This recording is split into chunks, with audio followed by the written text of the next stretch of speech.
We're going to do a short video. So I flip my knob to the bottom, which is pretty simple. These two screws right here are different lengths, so you just have to make sure they're in the right spots.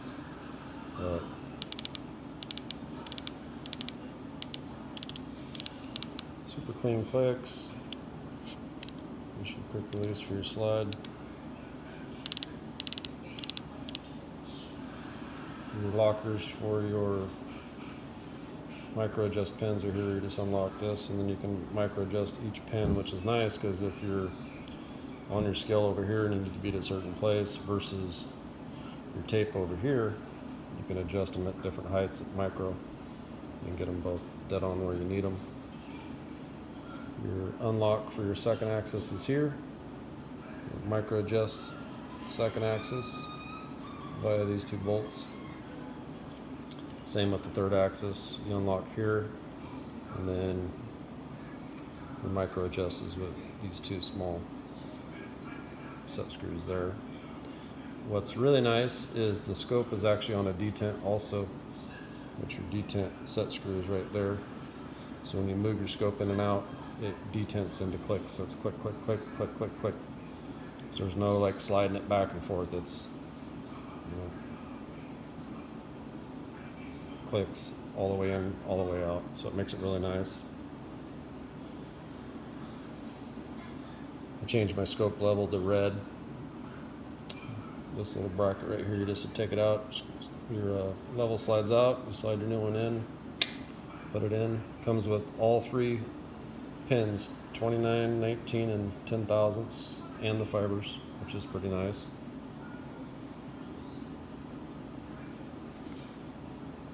Overall, it's just really nicely made.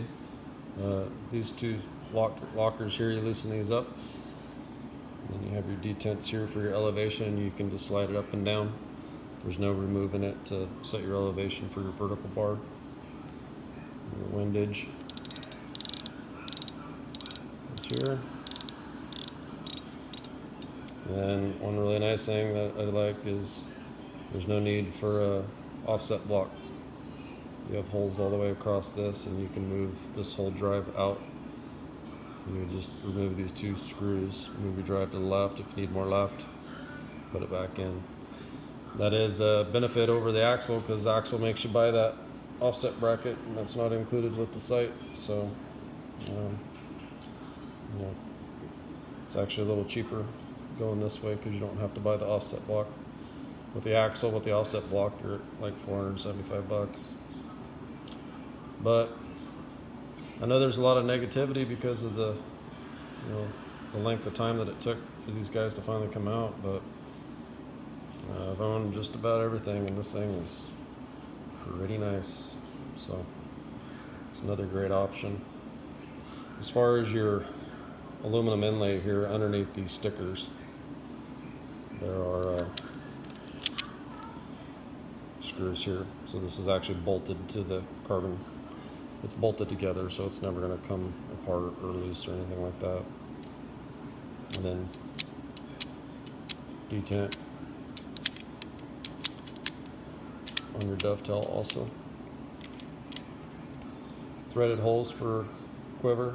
If down the road you ever run with quiver, if you ever run a multi-pin. But just overall, it's really nice.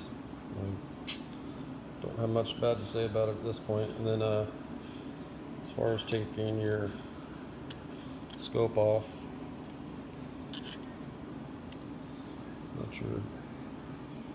removing the scope, here's your tension adjust. And then you get a better look at the lockers for the micro adjust needles also.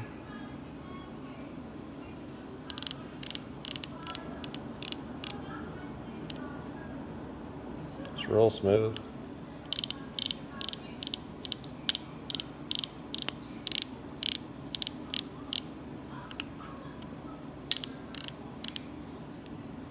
And there's no slop. As soon as you release the button, your very first click,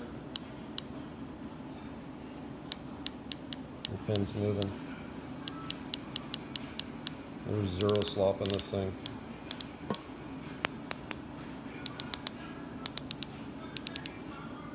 But There it is.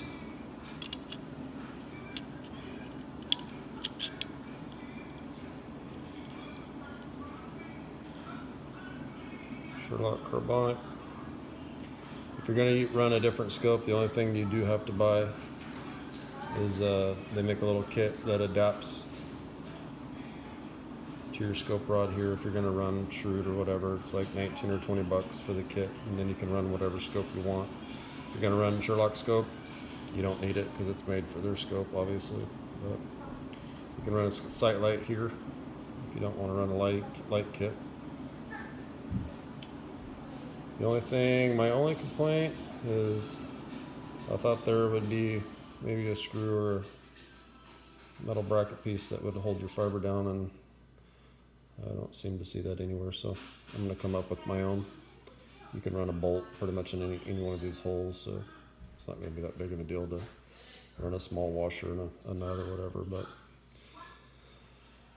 the only other thing that I could say that is kind of odd to me is that they decided to run stainless hardware on the scope and non-stainless on the site. It really makes no sense, but I'm either going to run chrome-plated bolts or black chrome-plated or polished, whatever I can find.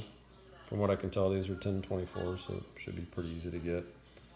I'm going to go tomorrow and try to change out all my hardware, and I may change out this dry bolt to stainless, but I'm not sure yet.